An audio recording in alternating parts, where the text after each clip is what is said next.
உங்களுக்கு ஒரு கஷ்டமான சூழ்நிலை வரும்போது என்ன செய்யணும்னு நான் சொல்லட்டா? எனக்கு அப்படி ஒரு சூழ்நிலை வந்தது. சாப்பாட்டுக்கே வழி இல்ல.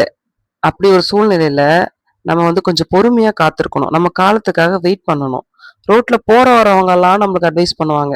நம்மளுக்கு அட்வைஸ் பண்ணாலே பிடிக்காது. ஆனா அப்படித்தான் பண்ணுவாங்க. ரொம்ப கொஞ்சம் மோசமா தான் நடத்துறாங்க. அப்ப நீங்க அமைதியா இருந்துட்டு, உங்களுக்கு குடுக்கப்பட்ட குடும்பம், பிள்ளைகள் எல்லாரையும் நீங்க உங்களுக்கு குடுக்கப்பட்ட வேலை, இத நீங்க கவனமா ஹேண்டில் பண்ணுங்களேன். இந்த காலம் இவளுக்கு போய் இவ்ளோ கஷ்டத்த குடுத்துட்டோமே! அப்படின்னு சொல்லி, அப்படியே அந்த காலம் மாறும். மாறும்போது சும்மா மாறாது. கஷ்டத்த அனுபவிச்சது யாரு? நாம தானே! அப்போ இந்த எல்லாரும் வாயில கை வைக்கிற அளவுக்கு அப்படியே டபுள் அப்படி ஒரு ஆசீர்வாதம்ன்னு சொல்லலாம். அது. இல்லன்னா ஒரு நன்மைன்னு சொல்லலாம். அது உங்களுக்கு கிடைக்கும். அது கிடைக்கிறப்போ எல்லாரும் ஆச்சரியப்படுவாங்க. அப்போ இந்த கஷ்டம் மறைஞ்சிரும். இந்த கொஞ்சம் தான். கஷ்டப்பட்டது போதும் அப்படின்ற சூழ்நிலை மாறிடும். அவ்வளோதாங்க. இது என்ன வியூன்னு கேட்கிறீங்களா? இது வந்து எங்க ஊர சுத்தி இருக்கிற வியூ பார்த்துக்கோங்க. வாழைத்தோட்டம்.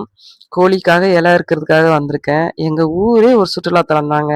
எப்படி சொல்றேன்னா, எங்க ஊர்ல ஒன் சைடு ஃபுல்லா குளம் பார்த்துக்கோங்க. மிச்சம் 3 சைடும் வாழைத்தோட்டம் ஏக்கர் கணக்குல இருக்கு பார்த்துக்கோங்க.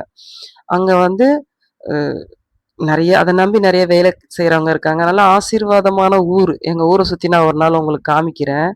இப்ப வந்து அறுவடை முடிஞ்சிருச்சு. இப்ப புது வாழைக்கன்னு நட்டிட்டாங்க. எல்லா தோட்டத்திலயும். அது இப்ப தளிர்விட ஆரம்பிச்சிருச்சு.